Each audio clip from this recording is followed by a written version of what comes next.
वित्त मंत्री निर्मला सीतारमण ने मंगलवार को बजट पेश किया। इस बजट को चुनावी बजट के रूप में देखा जा सकता है। मध्यम वर्ग के लोगों को इस बजट से महंगाई, टैक्स से छूट और बेरोजगारी को लेकर बड़े ऐलान की उम्मीद थी। लेकिन महंगाई और टैक्स पर छूट को लेकर कोई बड़ा ऐलान नहीं हुआ। देश में रोजगार को लेकर वित्त मंत्री ने ये जरूर कहा कि हमारे पास 60 लाख अतिरिक्त नौकरियां देने की क्षमता है। 100 साल के लिए ढांचागत सुविधा बढ़ाएंगे। इसके अलावा डिजिटल करेंसी शुरू करने का ऐलान हुआ है। वर्चुअल करेंसी पर सरकार ने 30% टैक्स लगाने की घोषणा की है। इसके अलावा सरकार इस साल 5G सेवा शुरू करेगी। गांव-गांव में कनेक्टिविटी को और बढ़ावा दिया जाएगा। टैक्स पेयर्स को ये राहत जरूर मिली है कि ITR फाइल करने में और 2 साल तक की राहत दी गई है। गलती पता चलने पर 2 साल तक टैक्स चुकाकर अपडेटेड रिटर्न भरा जा सकेगा। चलिए जानते हैं वित्त मंत्री निर्मला सीतारमण की ओर से की जाने वाली घोषणाओं की 10 बड़ी बातें। टैक्स पेयर्स को थोड़ी राहत। देश के आम बजट में वित्त मंत्री निर्मला सीतारमण ने टैक्स पेयर्स के लिए कई अहम ऐलान किए हैं। इनमें से एक बड़ा ऐलान अपडेटेड रिटर्न से जुड़ा है। अब टैक्स पेयर्स गलती पता चलने पर असेसमेंट ईयर के 2 साल तक अपडेटेड रिटर्न भर पाएंगे। बता दें कि टैक्स पेयर्स को इनकम टैक्स के स्लैब पर किसी तरह की राहत नहीं मिली है। इनकम टैक्स रिटर्न का स्लैब जस का तस है। इसमें कोई सीधी रियायत नहीं दी गई है। वहीं स्टैंडर्ड डिडक्शन भी बढ़ाने का ऐलान नहीं किया गया है। वहीं 80C में भी कोई छूट नहीं है। मध्य वर्ग को फिर मायूसी। मध्य वर्ग को इनकम टैक्स स्लैब में बदलाव को लेकर बड़ी उम्मीदें थीं, लेकिन वित्त मंत्री निर्मला सीतारमण के बजट भाषण से यह अछूता रहा है।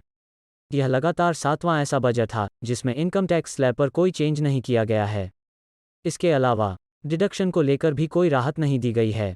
डिफेंस में आत्मनिर्भर प्लान। इसी साल होगी 5G स्पेक्ट्रम नीलामी। डिफेंस सेक्टर के लिए वित्त मंत्री ने कहा, रक्षा अनुसंधान एवं विकास बजट के 25% रक्षा R&D के साथ उद्योग, स्टार्टअप और शिक्षा के लिए खोला जाएगा। निजी उद्योग को SPV मॉडल के माध्यम से DRDO और अन्य संगठनों के सहयोग से सैन्य प्लेटफार्मों और उपकरणों के डिजाइन और विकास के लिए प्रोत्साहित किया जाएगा। रक्षा में पूंजीगत खरीद बजट का 68% घरेलू उद्योग के लिए 2022-23 में निर्धारित किया जाएगा। किसानों के लिए बड़े ऐलान। बजट में वित्त मंत्री ने कहा कि किसानों को डिजिटल सेवा दी जाएगी। तिलहनों के उत्पादन को बढ़ावा देने का अभियान शुरू किया जाएगा। इसके अलावा देश भर में केमिकल फ्री नेचुरल फार्मिंग को बढ़ावा दिया जाएगा। गंगा के किनारे 5 किलोमीटर के दायरे में इसके पहले चरण की शुरुआत की जाएगी। मौजूदा वित्त वर्ष में 2.37 लाख करोड़ रुपए के खाद्यान्न की MSP के तहत किसानों से खरीद की गई है। वित्त मंत्री ने कहा कि साल 2023 को हमने मोटा अनाज वर्ष घोषित करने का फैसला लिया है। डिजिटल करेंसी शुरू करेगी सरकार। निर्मला सीतारमण ने बताया कि नए वित्त वर्ष में डिजिटल करेंसी की लॉन्चिंग होगी। उन्होंने बताया कि नए वित्त वर्ष में रिजर्व बैंक डिजिटल करेंसी को लॉन्च करेगा। निर्मला सीतारमण ने बताया कि डिजिटल करेंसी की लॉन्चिंग से डिजिटल इकोनॉमी को बूस्ट मिलेगा। निर्मला सीतारमण ने बताया कि ब्लॉकचेन और अन्य तकनीकों का इस्तेमाल करके डिजिटल करेंसी शुरू की जाएगी। वर्चुअल करेंसी पर 30% की छूट। वर्चुअल करेंसी को लेकर वित्त मंत्री ने बजट में बड़ी घोषणा की है। सरकार डिजिटल संपत्ति हस्तांतरण से होने वाली आय पर 30% कर लगाएगी। इसके अलावा क्रिप्टोकरेंसीज का उपहार प्राप्तकर्ता के अंत में कर लगाया जाएगा। हानि को किसी अन्य लाभ से समायोजित नहीं किया जा सकता।